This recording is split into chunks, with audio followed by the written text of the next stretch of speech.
So before we start looking at day 17 in detail, remember we had your 2 free responses, so please make sure you've looked at your scoring for this question number 4 and let me know if anything is bothering you on that and need more follow-up. Or in looking at question number 6, again, it's going to take you a little bit more time. I think the first 3 hopefully weren't too bad to look at, maybe a little challenging on part C. Do make sure for parts D, E, and F too, you looked at that scoring rubric. Read their solution and see if you can understand that. Let me know if you have any questions. Now in day 17's highlights, what I've done is really combine chapters 10, 11, and 12 into one. These are very fresh in your mind, hopefully.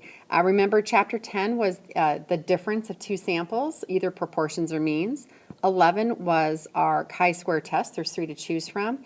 And 12 was either doing testing the slope or 2 quantitative variables or transforming data. I'm not going to read through all the details on here. I do encourage you to scroll down online. There's a lot of reading in the packet, or if you do it online, looking at all of the various learning objectives.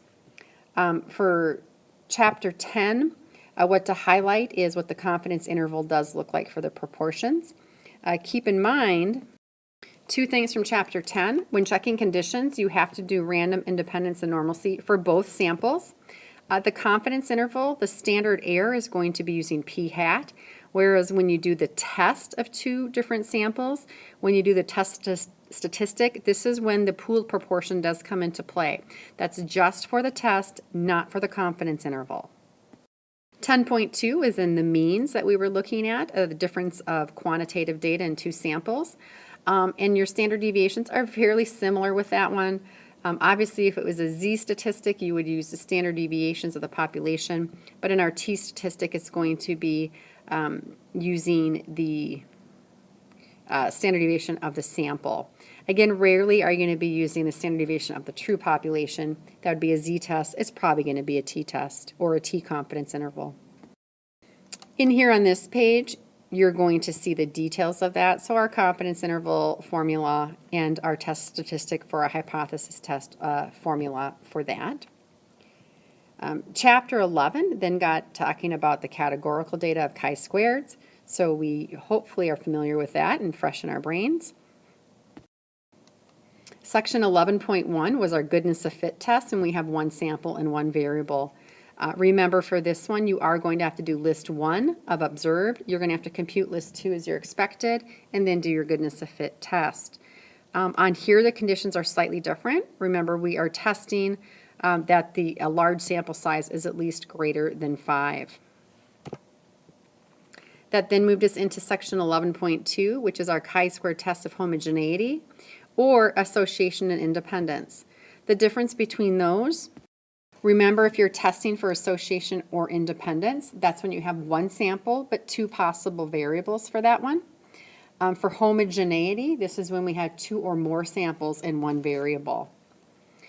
Finding expected counts for this is going to be row total times column total over the table total. And this is when you use the matrix to actually compute your chi-square statistic. If you need to do a follow-up analysis on any of these, it will only happen if you are asked to do so. Otherwise, it is not needed. The follow-up analysis, what it will do on the goodness of fit, on the test, it'll actually show you how that chi-square statistic is proportioned out amongst the different categories. Like if you're looking at color, how it's broken down amongst all the color, and then you can see the impact on that. For chi-square, either association and independence or homogeneity, they would give you some of that additional data on how the chi-square is broken out if needed. But I don't expect you to probably have to analyze it at that level. Probably just for goodness of fit, if at all. Now the chi-square statistic is actually on the formula sheet, so if you do want to reference it, you can see there. And remember to find your chi-square, if you use the chi-square CDF, using the appropriate calculations in the calculator for that.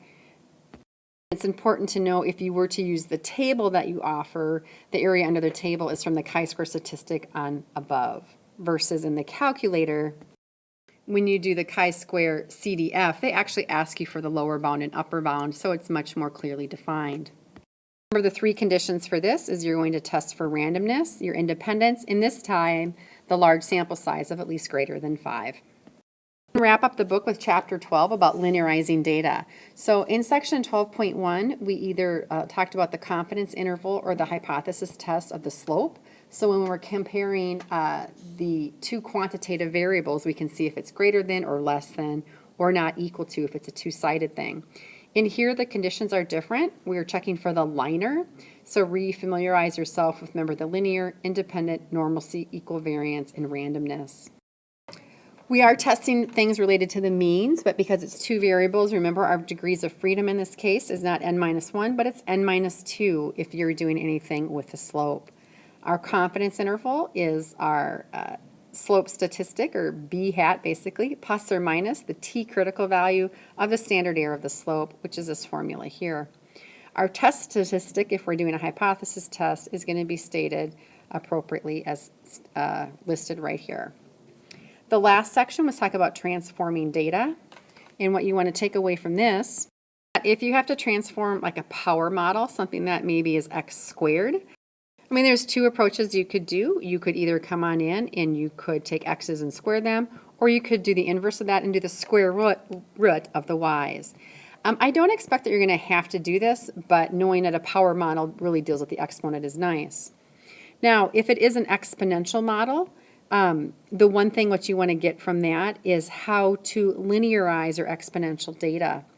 The best way to do that, and you're going to keep x the same, but you're going to take the log or natural log of y.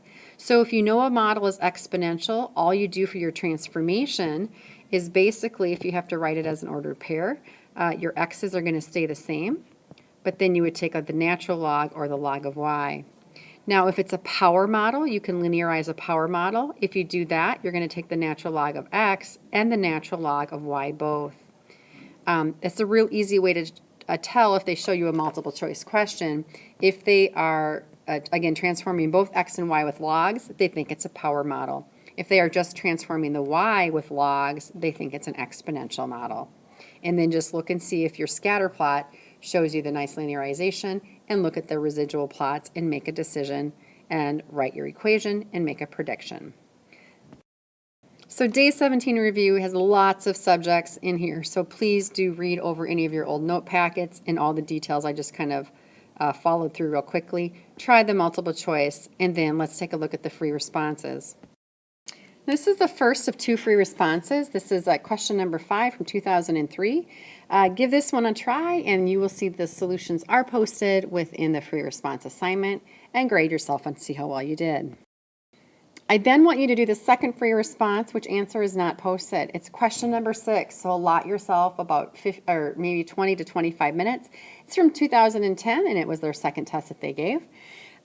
See how well you can do. Take a picture of your work and upload it, and I will give you your feedback.